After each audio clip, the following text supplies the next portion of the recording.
وكفى والصلاة والسلام على عباده الذين اصطفى خصوصا على أفضلهم وخاتم النبيين محمد الأمين وعلى آله وصحبه أجمعين. أما بعد فأعوذ بالله من الشيطان الرجيم. بسم الله الرحمن الرحيم. وَلَقَدْ آتَيْنَا لُقْمَانَ الْحِكْمَةَ أَنِ اشْكُرْ لِلَّهِ وَمَنْ يَشْكُرْ فَإِنَّمَا يَشْكُرُ لِنَفْسِهِ وَمَنْ كَفَرَ فَإِنَّ اللَّهَ غَنِيٌّ حَمِيدٌ. وَإِذْ قَالَ لُقْمَانُ لِابْنِهِ وَهُوَ يَعِظُهُ يَا بُنَيَّ لَا تُشْرِكْ بِاللَّهِ إِنَّ الشِّرْكَ لَظُلْمٌ عَظِيمٌ. وَوَصَّيْنَا الْإِنسَانَ بِوَالِدَيْهِ حَمَلَتْهُ أُمُّهُ وَهْنًا عَلَى وَهْنٍ وَفِصَالُهُ فِي عَامَيْنِ أَنِ اشْكُرْ لِي وَلِوَالِدَيْكَ إِلَيَّ الْمَصِيرُ. وَإِنْ جَاهَدَاكَ عَلَى أَنْ تُشْرِكَ بِي مَا لَيْسَ لَكَ بِهِ عِلْمٌ فَلَا تُطِعْهُمَا وَصَاحِبْهُمَا فِي الدُّنْيَا مَعْرُوفًا وَاتَّبِعْ سَبِيلَ مَنْ أَنَابَ إِلَيَّ ثُمَّ إِلَيَّ مَرْجِعُكُمْ فَأُنَبِّئُكُمْ بِمَا كُنْتُمْ تَعْمَلُونَ. يَا بُنَيَّ إِنَّهَا إِن تَكُ مِثْقَالَ حَبَّةٍ مِّنْ خَرْدَلٍ فَتَكُنْ فِي صَخْرَةٍ أَوْ فِي السَّمَاوَاتِ أَوْ فِي الْأَرْضِ يَأْتِ بِهَا اللَّهُ إِنَّ اللَّهَ لَطِيفٌ خَبِيرٌ. يَا بُنَيَّ أَقِمِ الصَّلَاةَ وَأْمُرْ بِالْمَعْرُوفِ وَانْهَ عَنِ الْمُنكَرِ وَاصْبِرْ عَلَى مَا أَصَابَكَ إِنَّ ذَلِكَ مِنْ عَزْمِ الْأُمُورِ. وَلَا تُصَعِّرْ خَدَّكَ لِلنَّاسِ وَلَا تَمْشِ فِي الْأَرْضِ مَرَحًا إِنَّ اللَّهَ لَا يُحِبُّ كُلَّ مُخْتَالٍ فَخُورٍ. وَاقْصِدْ فِي مَشْيِكَ وَاغْضُضْ مِنْ صَوْتِكَ إِنَّ أَنْكَرَ الْأَصْوَاتِ لَصَوْتُ الْحَمِيرِ. صدق اللہ العظیم. رب اشرح لي صدری ویسر لي امری واحلل عقدۃ من لسانی یفقهوا قولی. اللهم ربنا الہمنا رشدنا واعذنا من شرور انفسنا. اللهم ارنا الحق حقا وارزقنا اتباعه وارنا الباطل باطلا وارزقنا اجتنابه. آمین یا رب العالمین. آج ہم اللہ کا نام لے کر مطالعہ قرآن حکیم کے جس منتخب نصاب کا ہم سلسلے وار مطالعہ کر رہے ہیں اس کے حصہ اول کے درس ثالث کا آغاز کر رہے ہیں.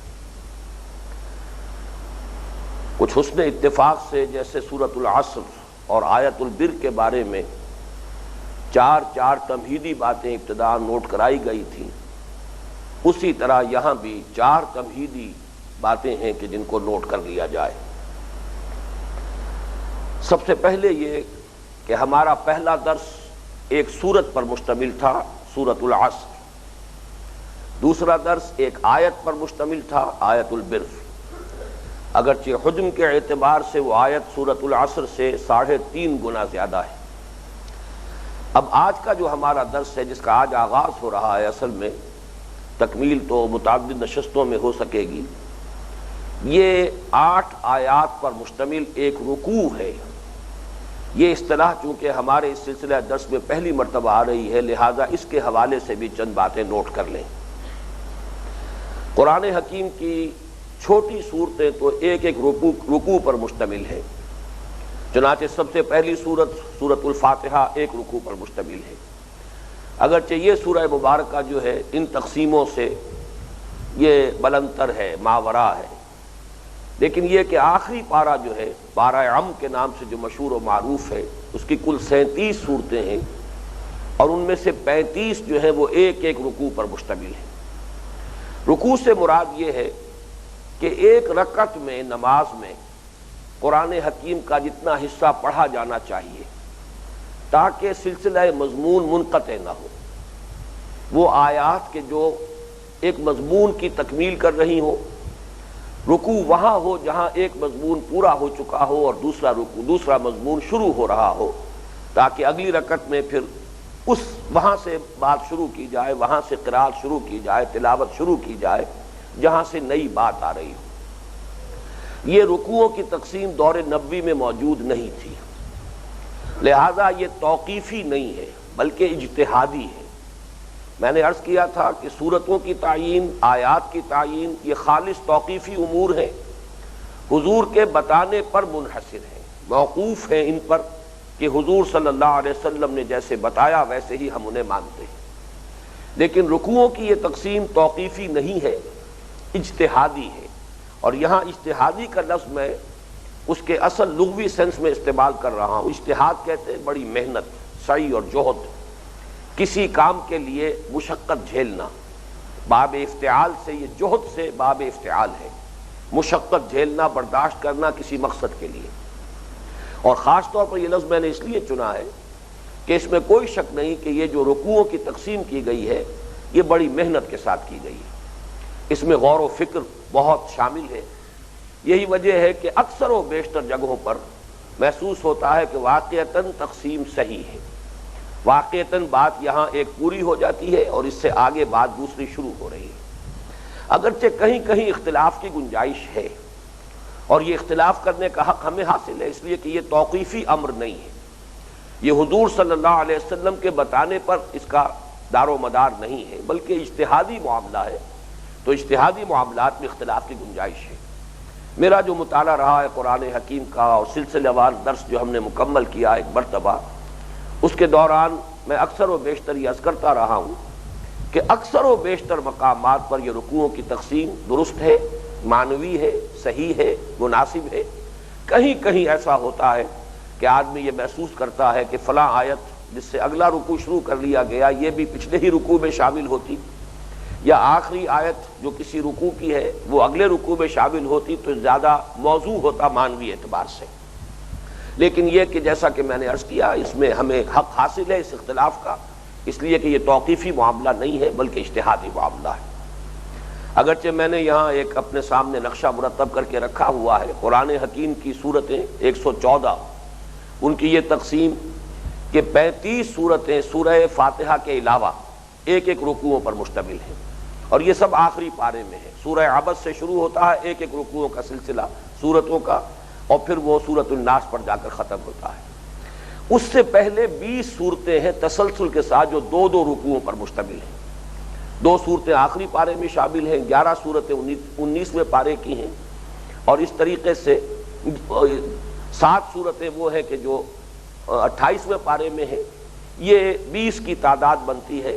مزید برآں ایک صورت ہے جو 27ویں پارے میں 2 رکوعوں پر مشتمل ہے، وہ سورۃ الطور ہے، اور ایک ہی صورت ہے 26ویں پارے میں سورۃ الحجرات۔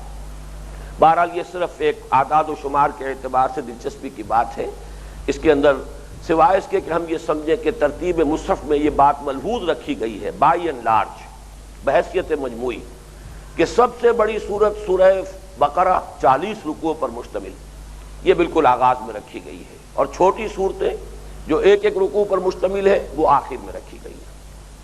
چونکہ یہ رکوعوں کے بارے میں اس وقت گفتگو ہو گئی ہے، اور جو اس کے بعد ایک اور تقسیم جو ہے مصحف کی، جو پاروں کی تقسیم ہے، 30 پاروں پر یہ مصحف مشتمل ہے۔ چونکہ ہمارے اس درس قرآن کے سلسلے میں کوئی ایک پارہ جو ہے تسلسل کے ساتھ زیر درس نہیں آنے والا، گویا کہ یہ اصطلاح ہمارے ہاں اس سلسلہ درس میں استعمال نہیں ہوگی، لہذا میں مناسب سمجھتا ہوں کہ اس کے بارے میں بھی چند باتیں اسی مرحلے پر عرض کر دوں۔ یہ جو 30 پاروں میں قرآن مجید کی تقسیم ہے، یہ غیر توقیفی بھی ہے، غیر اجتہادی بھی ہے۔ اس میں تو معلوم ہوتا ہے کوئی محنت، کوئی مشقت، کوئی اصول، کوئی معنوی تقسیم، کسی بھی پہلو سے کسی بھی بات کو مد نظر نہیں رکھا گیا، بلکہ جس شخص نے بھی یہ تقسیم کی ہے واللہ عالم کون تھا، کہ اس کے پاس کوئی مصحف تھا جس میں اس نے صفحات گن کر برابر برابر، سوائے اس کے کہ پارہ عم تو ذرا مختلف ہے، وہ طویل ہے، باقی سب کو برابر برابر صفحات میں تقسیم کر دیا ہے۔ نتیجہ یہ نکلا ہے کہ بعض جگہوں پر یہ تقسیم بڑی بھونڈی ہے، اس لیے کہ سورتوں کی فصیلیں توڑ دی گئی ہیں۔ 14واں پارہ جو مشہور ہے ربما، یہ ربما کا لفظ جو ہے یہ سورہ حجر کی دوسری آیت کا پہلا لفظ ہے، تو عجیب تقسیم ہے وہاں پر کہ سورہ حجر کی ایک آیت جو ہے وہ 13ویں پارے میں ہے، اور دوسری آیت سے 14واں پارہ شروع ہو رہا ہے۔ تو واقعہ یہ ہے کہ یہ تقسیم جو ہے پاروں کی، یہ میں نے الفاظ استعمال کیے تھے، غیر توقیفی تو ہے ہی، غیر اجتہادی بھی ہے، اس میں کوئی محنت جو نہیں کی گئی، بلکہ یہ کہ ایسے ہی خالص آربیٹریریلی بالکل الٹپ تقسیم کی گئی ہے۔ یہی وجہ ہے کہ اکثر عرب ممالک میں جو مصحف طبع ہوتے ہیں ان میں یہ پاروں کی تقسیم موجود ہی نہیں ہے۔ ہم ہندوستان پاکستان کے جو عام قاری ہیں اکثر و بیشتر گھبرا جاتے ہیں کہ جب کہیں باہر کے چھپے ہوئے نسخے قرآن مجید کے ہمارے سامنے آئے اور ان میں یہ تقسیم نہیں ہوتی۔ البتہ حال ہی میں جو سعودی عرب میں ایک بہت بڑا ادارہ قائم ہوا ہے قرآن مجید کے طباعت اور اشاعت کا، مجمع ملک فہد کا مجمع مشہور ہے وہ اس نام سے، اس نے جو لاکھوں کی تعداد میں ایک مصحف طبع کر کے عام کیا ہے اور اس کو پھیلایا ہے، تقریباً ہر حاجی کو وہ ہدیتاً دیتے ہیں، بہت عمدہ کاغذ پر، بہت ہی اعلیٰ آرٹ پیپر ہے، بہت عمدہ طباعت ہے۔ ان کا معاملہ یہ ہے کہ انہوں نے یہ پاروں کی تقسیم تو رکھی ہے، لیکن یہ ہے کہ اس میں کچھ تصحیح کر دی ہے۔ چنانچہ 14واں پارہ ان کا سورہ ہجر کی پہلی آیت سے شروع ہوتا ہے، وہ ربع ماہ سے شروع نہیں ہوگا بلکہ سورہ ہجر کے آغاز سے شروع ہو جاتا ہے۔ یہ اصلاح بھی کی ہے۔ مزید انہوں نے رکوعوں کی تقسیم بھی نہیں کی، بلکہ ہر پارے کو 2 حزبوں میں تقسیم کیا ہے، گویا کہ وہاں اگرچہ پارے بھی ہیں، اجزاء جز 30 جز ہے، اور 30 جز جو ہے وہ 60 احزاب پر مشتمل ہے۔ پھر ہر حزب کو انہوں نے تقسیم کیا ہے، جیسے ہمارے ہاں ہوتا ہے ربع اور نصف اور پھر ثلاثہ، انہوں نے ہر حزب کو تقسیم کیا ہے 4 حصوں میں، کہ ربع حزب ہے، یہ نصف حزب ہے، یہ ثلاثت اور ارباع حزب ہے، اور یہاں حزب مکمل ہو گیا۔ گویا کہ ہر پارے کے انہوں نے اس طرح 8 حصے کیے، لیکن یہ بھی صرف تلاوت کے لیے ہے۔ ظاہر بات ہے کہ اس میں بھی معنوی تقسیم کو پیش نظر نہیں رکھا جا سکتا۔ تو یہ صرف ایک عام دلچسپی کی بات تھی جو میں نے آپ حضرات کے سامنے بیان کر دی۔ اب جو بقیہ 3 تمہیدی امور ہیں ان کے لیے مناسب یہ ہے کہ پہلے ہم ان آیات مبارکہ کا ایک رواں ترجمہ اپنے سامنے لے آئیں تاکہ اس کے حوالے سے پھر وہ بقیہ 3 باتوں کا سمجھنا آسان ہو۔ اب آپ ٹیکسٹ پر نگاہ جمائیں۔ وَلَقَدْ آتَيْنَا لُقْمَانَ الْحِکْمَةَ، ہم نے لقمان کو حکمت، دانائی عطا کی، انشکر للہ، کہ کر شکر اللہ کا، وَمَن یشکر، اور جو کوئی شکر کرتا ہے، جو شکر کرے گا، فَإِنَّمَا یشکر لِنَفْسِهِ، تو وہ شکر کرے گا اپنے ہی لیے، اپنے ہی فائدے کو۔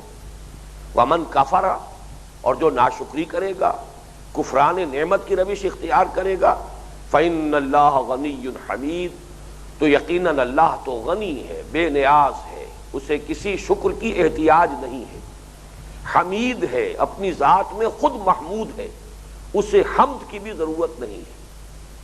وَإِذْ قَالَ لُقْمَانُ لِابْنِهِ، اور یاد کرو جب کہ کہا تھا لقمان نے اپنے بیٹے سے، وَهُوَ يَعِظُهُ، اور وہ اسے نصیحت کر رہے تھے، یا بنی لا تشرک باللہ، اے میرے بچے اللہ کے ساتھ شرک مت کیجو، اللہ کے ساتھ کسی کو شریک مت کیجو، ان الشرک لظلم عظیم، یقیناً شرک بہت بڑی ناانصافی ہے۔ ووصینا الانسان بوالدیہ، اور ہم نے وصیت اور تاکید کی انسان کو اس کے والدین کے بارے میں، حملتہ امہ وہنا علی وہن، اٹھائے رکھا اسے یعنی اپنے پیٹ میں اس کی ماں نے کمزوری پر کمزوری برداشت کرتے ہوئے، وفصالہ فی عامین، اور اس کا دودھ چھڑانا ہے 2 سالوں میں، انشکر لی، کہ شکر کر میرا، ولوالدیک، اور اپنے والدین کا، الی المصیر، میری ہی طرف لوٹنا ہے۔ وَإِن جَاهَدَاكَ عَلَىٰ أَن تُشْرِكَ بِي مَا لَيْسَ لَكَ بِهِ عِلْمٌ، اور اگر وہ دونوں تجھ سے جھگڑیں، تجھ سے لڑیں اس پر کہ تو شریک ٹھہرائے میرے ساتھ ایسی ہستی کو جس کے لیے تیرے پاس کوئی علم نہیں، نہ کوئی عقلی دلیل، فطرت کی دلیل، نہ ہی کوئی منقول دلیل، ما لیس لک بہ علم فلا تطعہما، تو ان دونوں کا کہنا مت مان، وصاحبہما فی الدنیا معروفا، اور ان کے ساتھ دنیا میں رہ بھلے طور پر، واتبع سبیل من اناب الی، اور پیروی کر اس کے راستے کی جس نے میری طرف رخ کر لیا ہو، ثم الی مرجعکم، پھر میری ہی طرف تم سب کا لوٹنا ہے۔ فَأُنَبِّئُكُم بِمَا كُنتُمْ تَعْمَلُونَ، پھر میں تمہیں جتلا دوں گا جو کچھ کہ تم سب کرتے رہے تھے۔ یا بنی، اے میرے بچے، انہا ان تکو مثقال حبۃ من خردل، اگر ہو وہ یعنی نیکی یا بدی رائی کے دانے کے ہم وزن، فتکن فی صخرۃ، پھر ہو وہ کسی چٹان میں، او فی السماوات یا آسمانوں میں، او فی الارض یا زمین میں، یأتی بہ اللہ، اللہ اسے لے آئے گا۔ ان اللہ لطیف خبیر، یقیناً اللہ تعالی بہت باریک بین، ہر شے سے باخبر ہے۔ یا بنیا، اے میرے بچے، اقیم الصلاۃ، نماز کو قائم رکھ، وامر بالمعروف، نیکی کا حکم دیتا رہے، وانہی عن المنکر، بدی سے روکتا رہے، واصبر علی ما اصابک، اور صبر کر اس پر کہ جو کچھ تجھ پر بیتے، جو تجھ پر آئے اسے جھیل۔ ان ذالک من عزم الامور، یقیناً یہ بڑے ہمت کے کاموں میں سے ہے۔ ولا تصعر خدک للناس، اور اپنے گالوں کو مت پھلا لوگوں کے لیے، یعنی غرور اور تکبر کے ساتھ۔ ولا تمش فی الارض مرحا، اور مت چل زمین میں اکڑ کر۔ ان اللہ لا یحب کل مختال فخور، یقیناً اللہ کو بالکل پسند نہیں ہے اترانے والے اور شیخی خورے۔ وقصد فی مشیک، اپنی چال میں میانہ روی اختیار کر۔ وغضض من صوتک، اور اپنی آواز کو پست رکھ۔ ان انکر الاصوات لصوت الحمیر، یقیناً تمام آوازوں میں سب سے زیادہ ناپسندیدہ ناگوار آواز گدھے کی آواز ہے۔ اب اس ترجمے کو ذرا اپنے ذہن میں رکھیے، تو بقیہ جو تمہیدی امور ہیں اب ہم ان کی طرف آ رہے ہیں۔ دوسرا نقطہ یہ ہے تمہیدی کہ یہ مقام بھی قرآن مجید کے جامع ترین مقامات میں سے ہے۔ میں اس سے پہلے عرض کر چکا ہوں کہ مطالعہ قرآن حکیم کے جس منتخب نصاب کا ہم یہاں درس تسلسل کے ساتھ دے رہے ہیں، ان میں پہلا حصہ جو ہے اس نصاب کا، وہ 4 جامع مقامات پر مشتمل ہے۔ یہ جوامع الکلم ہے، جوامع الکلم من القرآن الحکیم۔ یہ جوامع الکلم کا لفظ ایک حدیث میں آیا ہے کہ حضور نے فرمایا اوتی تو جوامع الکلم، مجھے اللہ تعالیٰ نے بڑے جامع کلمات عطا کیے ہیں۔ بہت سی احادیث ایسی ہیں بڑی چھوٹی چھوٹی، چند الفاظ پر مشتمل، لیکن علم و حکمت کے بہت بڑے بڑے خزانے، انہیں حضور نے تعبیر کیا اللہ نے مجھے خاص طور پر یہ صلاحیت عطا فرمائی ہے۔ جیسے آپ نے یہ فرمایا انا افصح العرب، میں عرب کا فصیح ترین انسان ہوں، اللہ نے مجھے فصاحت اور بلاغت سے نوازا ہے۔ اسی طرح آپ نے فرمایا اوتی تو جوامع الکلم، مجھے بڑی جامع باتیں عطا ہوئی ہیں۔ تو جامع باتیں احادیث میں بھی ہے، اور یہ قرآن مجید کے یہ مقامات، یہ بھی گویا کہ جوامع الکلم ہے، لیکن من القرآن الحکیم، اللہ تعالیٰ کے اس کلام پاک میں جامع ترین مقامات۔ اب آپ ذرا نوٹ کیجئے، تجزیہ کر لیجئے کہ سورۃ العصر میں جو 4 چیزیں آئی تھیں، لوازم نجات، شرائط فلاح، والعصر ان الانسان لفی خسر الا الذین آمنوا وعملوا الصالحات وتواصوا بالحق وتواصوا بالصبر۔ یہاں تجزیہ کیجئے ایمان کے ضمن میں اللہ کی توحید کا التزام، لا تشرک باللہ، شرک سے اجتناب۔ اسی طرح قانون مجازات اعمال، انسانی اعمال ضائع ہونے والے نہیں ہیں۔ اے میرے بچے، نیکی یا بدی خواہ رائی کے دانے کے ہم وزن ہو، پھر وہ کہیں ہو، کہیں وہ پہاڑوں کی کھوہ میں گھس کر وہ کام کیا گیا ہو، زمین کے پیٹ کے اندر گھس کر کام کیا گیا ہو، یا فضا یا خلا میں کام کیا گیا ہو، اللہ سب کو لے آئے گا۔ تو گویا کہ قانون مجازات عمل اور توحید، اسی طریقے سے اللہ تعالیٰ کی 4 صفات، غنی، حمید، لطیف، خبیر، یہ چند امور ہیں کہ جن کا گویا کہ یہاں پر ایمان کے ذیل میں تذکرہ آیا ہے ان 8 آیات میں۔ اب دوسرا عنوان سورۃ العصر میں تھا عمل صالح، والعصر ان الانسان لفی خسر الا الذین آمنوا وعملوا الصالحات۔ اس عمل صالح کے ضمن میں ایک بہت جامع لفظ آیا ہے شکر۔ شکر کرو اللہ کا اور اپنے والدین کا۔ پھر یہ اقامت الصلاح، نماز قائم کرو، یا بنی اقم الصلاح۔ پھر حلم اور تواضع، بجائے تکبر کے تواضع ہو، بجائے اس کے کہ انسان کج ادائی اختیار کرے اور تکبر کا اظہار کرے، تواضع ہونا چاہیے۔ اسی طریقے سے میانہ روی، یہ گویا کہ انسانی شخصیت کے اس کے بڑے تکمیلی اوصاف شمار کیے جا سکتے ہیں۔ بڑی میچور شخصیتوں کے اندر یہ تواضع اور حلم اور میانہ روی جیسے اوصاف پیدا ہوتے ہیں۔ تواصی بالحق جو سورۃ العصر کا تیسرا عنوان ہے، اس کے ضمن میں یہاں قرآن مجید کی ایک اہم اصطلاح ہمارے سامنے آ گئی، امر بالمعروف نہی عن المنکر، یا بنی اقم الصلاح وامر بالمعروف وانہی عن المنکر۔ اور جو چوتھی بات تھی سورۃ العصر میں، وتواصوا بالصبر، وہ بھی یہاں موجود ہے، واصبر علی ما اصابک، اور پھر صبر کر اور جھیل، جو بھی تجھ پر بیتے اسے برداشت کر۔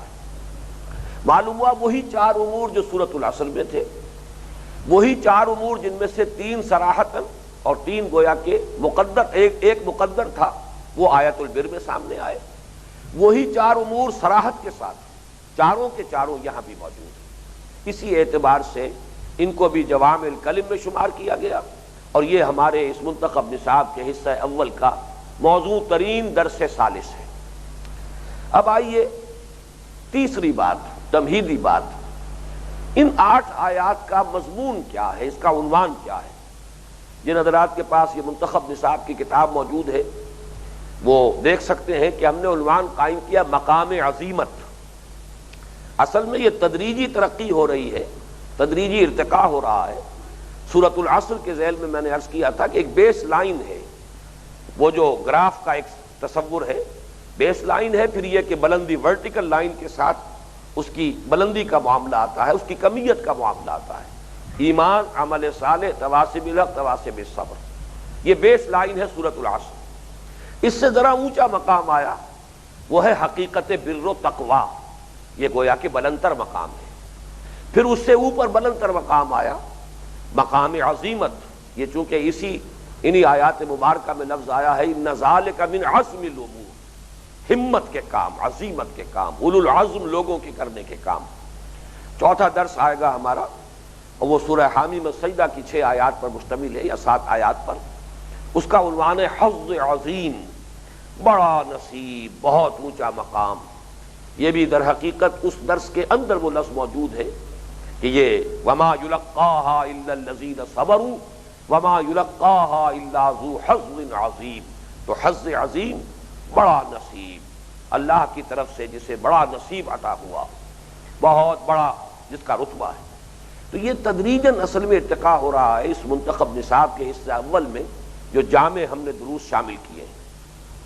لیکن اس کا ذیلی عنوان جو ہے اس منتخب نصاب والی کتاب میں آپ نے نوٹ کیا ہوگا، حکمت قرآنی کی اساسات، قرآن کا بنیادی فلسفہ کیا ہے، وہ کن پریمیسز پر اپنے فلسفے کو بلڈ کرتا ہے۔ پھر یہ کہ لفظ فلسفہ لفظ حکمت میں فرق کیا ہے، اس پر تفصیلی گفتگو بعد میں ہوگی، لیکن یہاں نوٹ کر لیجئے کہ ہمارے اس تیسرے درس کا عنوان مقام عظیمت اور حکمت قرآنی کی اساسات، وہ بنیادی مقدمات کیا ہیں جن پر قرآن اپنی حکمت کو، اپنی وزڈم کو، اپنے فلسفے کو اٹھاتا ہے، تعمیر کرتا ہے اس کی عمارت کو۔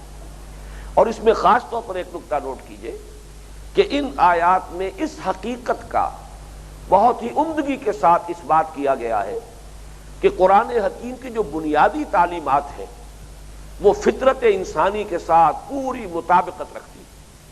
فطرت انسانی میں اس کی اساسات موجود ہیں، فطرت انسانی کی ہی در حقیقت ایک مکمل تعبیر اور اس کی مزید تشریح اور توضیح ہے وہ تمام تعلیمات کہ جو قرآن مجید ہمارے سامنے پیش کر رہا ہے۔ تو یہ بہت اہم نکتہ ہے، یہ ان 8 آیات کا موضوع قرار پایا۔ اب آئیے چوتھا نکتہ، آیت البر میں آپ کو یاد ہے کہ حقیقت بر و تقوی پر جو بحث ہوئی وہ ایک خاص واقعے کے پس منظر میں ہوئی، ایک خاص واقعہ اس کے پس منظر میں تھا شان نزول میں، اور وہ واقعہ تھا تحویل قبلہ۔ یہاں جو مقام عظیمت کی وضاحت ہو رہی ہے یا قرآن مجید کی تعلیمات کا فطرت انسانی کے عین مطابق ہونا ثابت کیا جا رہا ہے، یا حکمت قرآنی کی جو اساسات یہاں معین کی جا رہی ہیں ان 8 آیات میں، تو ان کے پس منظر میں ایک شخصیت ہے، وہ شخصیت ہے حضرت لقمان کی۔ تو یہاں ہمیں چاہیے ذرا کہ حضرت لقمان کے بارے میں، ان کی شخصیت کے بارے میں چند باتیں نوٹ کر لیں۔ حضرت لقمان کی شخصیت کے بارے میں ایک معاملہ تو مختلف فی ہے جس میں کچھ اختلاف ہے، ایک معاملہ متفق علیہ ہے جس پر پورا اتفاق ہے۔ اختلافی معاملہ یہ ہے کہ یہ کون تھے اور کس زمانے میں تھے۔ ایک رائے یہ ہے کہ ان کا تعلق عرب بائدہ سے ہے۔ یہ عرب کی اقوام کو 3 حصوں میں تقسیم کیا گیا ہے۔ ایک وہ قدیم زمانے کی عرب اقوام جن کا اب نام و نشان مٹ چکا، وہ ماضی کے دھندلکوں میں گم ہو چکی، قوم عاد، قوم سمود، ان کو کہتے ہیں عرب بائدہ، مٹ جانے والے عرب۔ پھر ایک ہے عرب عاربہ، وہ عرب کے جو ابھی باقی ہیں، جن کی نسلیں موجود ہیں اور وہ اصل عرب ہیں، یعنی جب سے انسانی تاریخ کا علم حاصل ہے وہ عرب جزیرہ نمائے عرب ہی میں مقیم تھے۔ چنانچہ یمن سے جو قبیلے نکلے ہیں، وہ جو سد معارف جب ٹوٹا ہے اور جو سیلاب آیا ہے عظیم اور بڑی تباہی آئی ہے، پھر قبائل جو نکلے ہیں، اوس اور خزرج کے قبائل بھی انہی میں سے ہیں۔ یہ عرب عاربہ کہلاتے ہیں، جو ہمیشہ سے عرب میں آباد تھے جب سے تاریخ انسانی معلوم ہے۔ اور تیسرا حصہ ہے عرب مستعربہ، وہ عرب کے جو اصلاً عرب نہیں ہے، عرب ہو گئے۔ چنانچہ قریش جو ہے، خود حضور صلی اللہ علیہ وسلم کا جو خاندان ہے، آپ کا جو قبیلہ ہے، وہ اصلاً عرب نہیں ہے، اس لیے کہ حضرت ابراہیم علیہ السلام کی نسل سے ہیں آپ۔ حضرت ابراہیم عراق میں پیدا ہوئے، پھر انہوں نے اپنا مستقل مسکن جو ہے وہ فلسطین میں رکھا، وہ تو اپنے ایک بیٹے کو لا کر یہاں آباد کر دیا۔ ربنا انی اسکنت من ذریتی بواد غیر ذی زرع عند بیتک المحرم، حضرت اسماعیل کی نسل یہاں آباد ہوئی۔ تو یہ عرب مستعربہ کہلاتے ہیں۔ بہرحال یہ تو ایک معلوماتی شے تھی۔ ایک رائے یہ ہے کہ حضرت لقمان عرب تھے اور عرب بائدہ میں سے تھے، اور اس میں بھی 2 رائے ہیں۔ ایک تو یہ کہ قوم عاد جس شخص سے چلی ہے، جد امجد ان کا نام عاد تھا۔ عاد کا ایک بیٹا شداد، جس نے وہ جنت بنائی تھی جو ابھی حال ہی میں جو عمان کے علاقے میں جو ایکسکیویشن ہو رہی ہے، اور اس میں وہ شہر نکل آیا ہے جس کے 30 ستون ہیں، ارم ذات العماد التی لم یخلق مثلھا فی البلاد۔ تو وہ جو شہر جس نے آباد کیا تھا، جسے شداد کی جنت کہتے ہیں، وہ عاد کا بیٹا تھا۔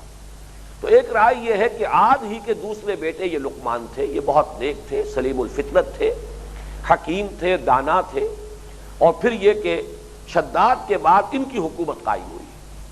ایک دوسری رائے جو اسی رائے کا دوسرا حصہ ہے وہ یہ ہے کہ در حقیقت قوم عاد پر حضرت ہود علیہ السلام کے زمانے میں جب عذاب الہی آیا تو جو اہل ایمان بچ گئے تھے حضرت ہود کے ساتھی، ان میں سے کچھ وہ تھے کہ جو جزیرہ نمائے عرب کے شمال مغرب کی طرف چلے گئے، اور وہ عاد ثانیہ کہلاتے ہیں۔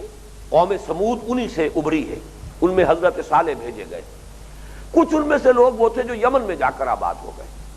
اس یمن میں جو حکومت قائم کی ہے، عاد کے بچے کھچے لوگوں نے، اہل ایمان نے، ان میں ایک بادشاہ حضرت لقمان نام کے ہوئے۔ گویا کہ یہ 2 رائے ہوئی، لیکن ان دونوں کو جمع کر لیجئے کہ اس رائے کی روح سے پھر حضرت لقمان عرب بائدہ اس سے تعلق رکھتے ہیں۔ یہ رائے مشہور مورخ اور صاحب مغازی محمد ابن اسحاق نے پیش کی ہے۔ ہمارے اس زمانے میں بھی 2 بڑے محقق جو اشخاص گزرے ہیں، اہل علم و فضل، ان دونوں نے اس رائے کو قبول کیا ہے۔ چنانچہ مولانا سید سلیمان ندوی رحمۃ اللہ علیہ نے ارض القرآن، ان کی ایک بڑی مارکۃ الآراء علمی کتاب ہے، اس میں اسی رائے کی تصویب کی ہے۔ اسی طرح مولانا حفظ الرحمان سوہاروی، جن کی بڑی عمدہ کتاب ہے قصص القرآن، انہوں نے بھی اسی رائے کو ترجیح دی ہے۔ ایک رائے تو بہرحال یہ ہے، لیکن دوسری رائے وہ ہے کہ زیادہ تر روایات جو ہمیں ملتی ہیں وہ اس دوسری رائے کی جانب اشارہ کرتی ہیں۔ چنانچہ خود حضرت ابن عباس سے رائے، حضرت ابو ہریرہ سے رائے، حضرت جابر ابن عبداللہ انصاری رضی اللہ تعالی عنہم، یہ 3 صحابہ سے یہ قول مروی ہے۔ اسی طرح پھر تابعین میں سے سعید بن مسیب، حضرت مجاہد، حضرت اکرمہ، ان تینوں کی رائے بھی یہ ہے۔ پھر یہ کہ ہمارے بعد کے بڑے مصنفین جو مورخین گزرے ہیں، ان میں سے سہیلی اور مسعودی، انہوں نے بھی رائے یہ دی ہے، اور یہ رائے وہ ہے کہ جو مختلف، جیسا کہ میں نے عرض کیا، صحابہ کی بھی کہ آراء ہمیں ملتی ہیں، ان کے اقوال ہیں، ان کے آثار ہیں، کہ یہ اصلاً حبشی تھے. یہ سوڈان اور مصر کا جو علاقہ جہاں مل جاتا ہے، اصل میں قدیم زمانے میں یہ پورا مصر تھا. کہ سودان مصر یعنی یہ کہ در حقیقت مصر کا وہ علاقہ جہاں کے لوگ سیاہ فام ہے وہ سودان کہلاتا ہے، اسود سے سیاہ فام لوگ. اور مصری کا وہ علاقہ اس لیے کہ نیل تو در حقیقت ایک دریا ہے، اور سوڈان کی بھی ساری جو بھی زرخیزی ہے اسی کے طفیل ہے، اور مصر میں بھی جو حصہ زرخیز ہے وہ اسی کے طفیل ہے. تو اصل میں یہ ایک ملک بنتا ہے، لیکن بہرحال اس وقت دنیا میں دو ملکوں کے نام سے ہے، مصر اور سوڈان. تو مصر اور سوڈان کی سرحد کے قریب ایک علاقہ ہے، نوبیا کہلاتا ہے، یا وہ قبیلے کا نام نوبا. تو یہ نوبا کے قبیلے سے تعلق رکھنے والے نوبیا کے رہنے والے تھے، لیکن یہ پھر نقل مکان کر کے یہ جو علاقہ ہے جس کو ایلا کہتے ہیں، عقبہ، یعنی جو خلیج عقبہ جاتی ہے، بحر احمر جب دو حصوں میں تقسیم ہو جاتا ہے، خلیج سویس وہ مغرب کی طرف، شمال مغرب کی طرف بڑھ رہی ہے، اور خلیج عقبہ جو شمال مشرق کی طرف، تو اس کے مشرقی ساحل پر آ کر یہ آباد ہو گئے تھے. اس لیے ان کے اقوال، ان کی باتیں جو ہے اہل عرب میں پھر مشہور ہو گئی. جو روایات صحابہ سے ملتی ہیں اور تابعین سے، ان میں یہ بھی صراحت ہے کہ سیاہ فام تھے، نہایت پستہ قد تھے، بڑے موٹے موٹے ہونٹ تھے، پیشے کے اعتبار سے بڑھئی تھے. یعنی یہ کہ دنیاوی اعتبار سے جو چیزیں سمجھی جاتی ہیں کسی کے کمی اور حقارت کی، وہ ساری چیزیں ان میں بتمام و کمال موجود تھیں. لیکن نہایت حکیم اور دانا انسان. یہ اللہ تعالیٰ کی دین ہوتی ہے، جس کو چاہے نواز دے. اس اعتبار سے وہ حدیث میرے جب آج میں سوچ رہا تھا تو وہ حدیث پھر ذہن میں آئی کہ حضور نے فرمایا ہے کہ اللہ کے کچھ بندے ایسے بھی ہوتے ہیں جو کسی محفل میں بار نہ پا سکیں، کوئی ان سے رشتہ کرنا پسند نہ کرے، کہیں سفارش کریں تو کوئی ان کی بات سن کر نہ دے. لیکن اللہ کے ہاں ان کا یہ مقام ہوتا ہے کہ اگر کہیں بھولے سے کسی بات پر قسم کھا بیٹھیں تو اللہ ان کی قسم کی لاج رکھتا ہے. یہی گویا کہ ایک مثال ہے، پستہ قدمی ہے. جیسے حضرت بلال رضی اللہ تعالی عنہ، اب وہ بھی حبشی تھے، سیاہ فام تھے، لیکن یہ کہ یہ حضرت لقمان تو نہ صرف یہ کہ حبشی اور سیاہ فام، بلکہ نہایت پستہ قد اور بڑے موٹے موٹے ہونٹوں والے، اور پھر یہ کہ پیشے کے اعتبار سے بڑھئی، لیکن اللہ نے حکمت اور دانائی انہیں عطا کی. بہرحال یہ تو تھا ان کی شخصیت کے بارے میں جو اختلافی امر ہے کہ یہ کہاں کے رہنے والے ہیں، کس زمانے سے متعلق ہیں. یہ جو دوسری رائے ہے، اس رائے میں ان کا زمانہ معین کیا ہے، تقریباً 1000 برس قبل مسیح، حضرت داؤد علیہ السلام کے زمانے میں. ان کے ہم عصر ہیں، لیکن ان سے ان کا کوئی رابطہ، کوئی تعلق، کوئی ان کے ساتھ جو ہے ان کے قریبی مراسم کا کوئی کہیں ذکر نہیں ہے. یہ بات جو ہے یہ دوسرے قول کے ساتھ نقل کر لیجئے، جمع کر لیجئے کہ ان کا زمانہ معین کیا گیا ہے حضرت داؤد علیہ السلام کا زمانہ، یعنی تقریباً 1000 یا 900 قبل مسیح. اب آئیے جو چیز ان کے بارے میں متفق علیہ ہے وہ یہ کہ اس پر تقریباً اجماع ہے کہ یہ نہ نبی تھے، نہ کسی نبی کے ساتھی یا صحابی یا کسی نبی کے متبع یا پیرو، یعنی نبوت کے ساتھ ان کا کوئی رشتہ یا تعلق نہیں تھا. صرف ایک شاذ رائے ملتی ہے حضرت اکرمہ کی، جو تابعین میں سے ہیں، حضرت عبداللہ ابن عباس رضی اللہ تعالی عنہما کے شاگردوں میں سے. ان کا کہنا یہ ہے کہ یہ نبی تھے، لیکن اجماع امت، مفسرین، علماء، محققین، مورخین، ان سب کا اس پر اجماع ہے کہ یہ نہ نبی تھے، نہ کسی نبی کے ساتھی یا صحابی تھے، نہ کسی نبی کے امتی یا پیرو یا ان کے متبعین میں سے تھے. البتہ یہ کہ ایک حکیم اور دانا انسان تھے، اللہ نے حکمت سے نوازا تھا، دانش جو ہے اللہ نے ان کو عطا فرمائی تھی. ان کے اقوال جو ہیں اہل عرب بکثرت کوٹ کرتے تھے. جیسے اب ہم تقریریں کرتے ہیں تو علامہ اقبال کے اشعار کوٹ کرتے ہیں، اس لیے کہ بہرحال ان کا حسن تعبیر، حسن ادا، بعض بڑے مشکل مضامین ہیں جن کی وضاحت اگر ہم اپنے طور پر کرنے کی کوشش کریں تو بڑا وقت لگ جائے گا. لیکن یہ کہ کوئی عمدہ شعر علامہ اقبال کا اس حقیقت کو بڑی خوبصورتی کے ساتھ اور بڑے اختصار کے ساتھ اس کی تعبیر کر دیتا ہے.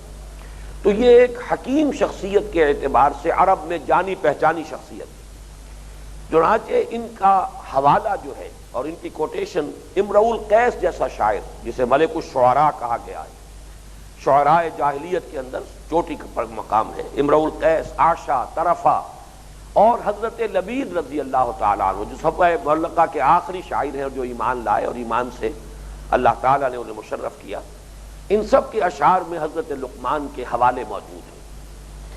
ایک اور واقعہ ملتا ہے، وہ بھی بہت دلچسپ ہے، کہ ہجرت سے 3 سال قبل حضور صلی اللہ علیہ وسلم ایام حج میں جو مختلف لوگ آئے ہوئے تھے عرب کے کونے کونے سے اور مقیم تھے مینا کی وادی میں، تو وہاں آپ دعوت و تبلیغ کے لیے گھوم رہے تھے کہ ایک مدنی شخص سے ملاقات ہوئی، سوید ابن صامت یہ ان کا نام تھا۔ یہ مدینے سے جو لوگ آئے تھے حج کے لیے ان میں سے تھے۔ حضور نے ان کے سامنے اپنی نبوت کا پیغام، اپنی دعوت رکھی، تو اس نے کہا سوید ابن ثابت نے کہ میرے پاس حکمت ہے، دانائی ہے، میرے پاس بھی ایک عمدہ پیغام ہے۔ حضور نے فرمایا کیا ہے، پیش کرو۔ تو انہوں نے پھر کو اپنی جیب سے کچھ اوراق نکالے اور وہ صحیفہ لقمان تھا، اس میں سے کچھ انہوں نے پڑھ کر سنائی دانائی کی باتیں، یہ ہے دانش اور یہ ہے علم اور حکمت کی باتیں جو میرے پاس ہیں۔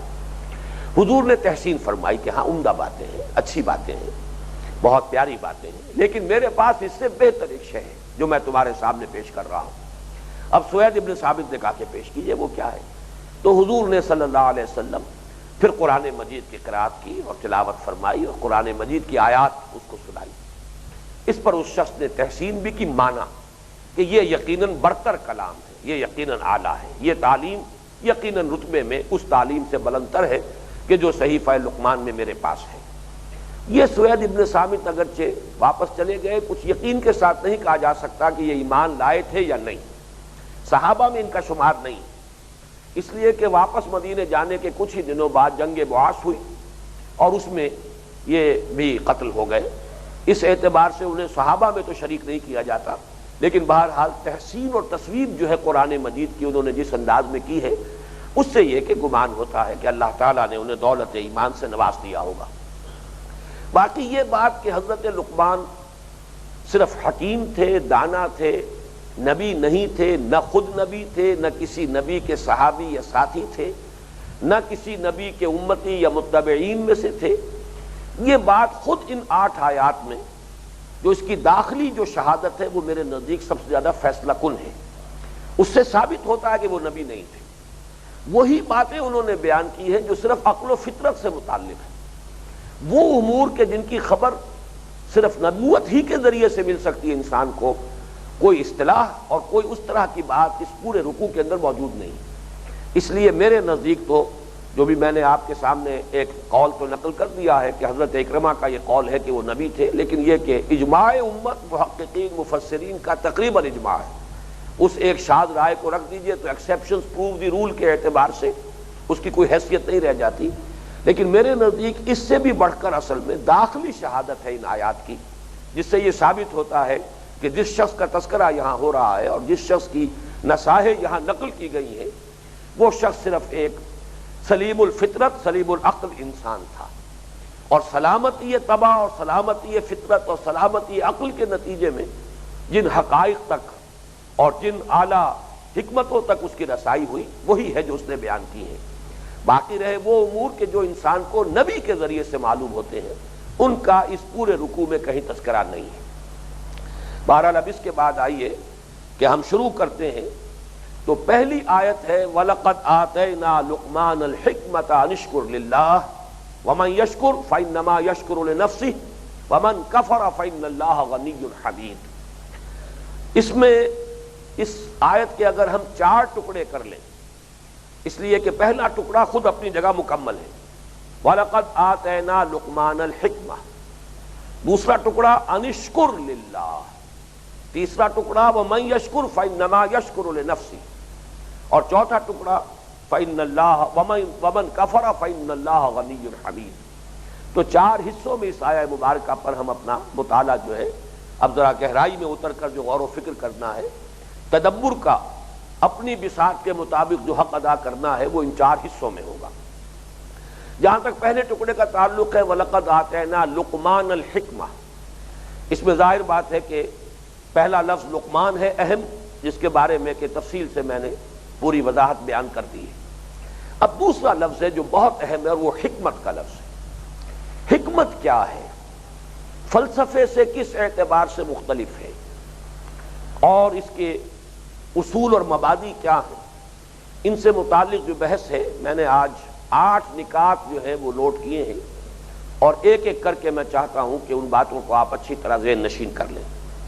سب سے پہلی بات یہ ہے کہ لغت میں اس مادے کا مفہوم کیا ہے، ہا کاف میم حکم، اس کا مادہ جو ہے لغت میں اس کا مفہوم کیا ہے لغوی بنیاد پر۔ اور ایک دوسرا لفظ بھی ذہن میں رکھ لیجئے اسی وقت، عقل۔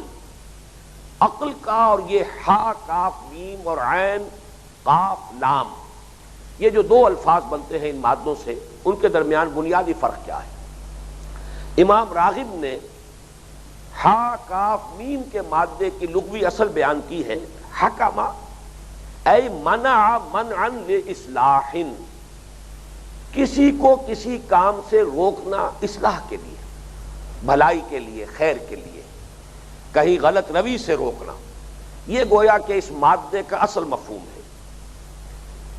اور عقل اس کے مقابلے میں ذرا وہ بھی چاہتا ہوں کہ ساتھ کے ساتھ ہی، چونکہ اس کا تقابل ہمیں کرنا ہے، عقل جو ہے بنیادی طور پر لغت میں اس کے معنی ہے الامساک والاستمساک، خود رک جانا یا کسی کو روک دینا۔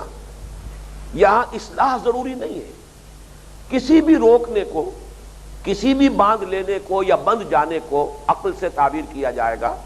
مثلا کعقل البعیر بالعقال، جیسے کہ اونٹ کا گھٹنا باندھ دیا جاتا تھا یا باندھ دیا جاتا ہے آج بھی عقال کے ساتھ، رسی کے ساتھ۔ عقال وہ جو اہل عرب اپنے سر پر باندھتے ہیں، اور آج کل تو عمراء ہوں اور ملوک ہوں، سلاطین، تو ان کے تو عقال جو ہیں بڑے سنہری ہوتے ہیں، بہت قیمتی ہوتے ہیں۔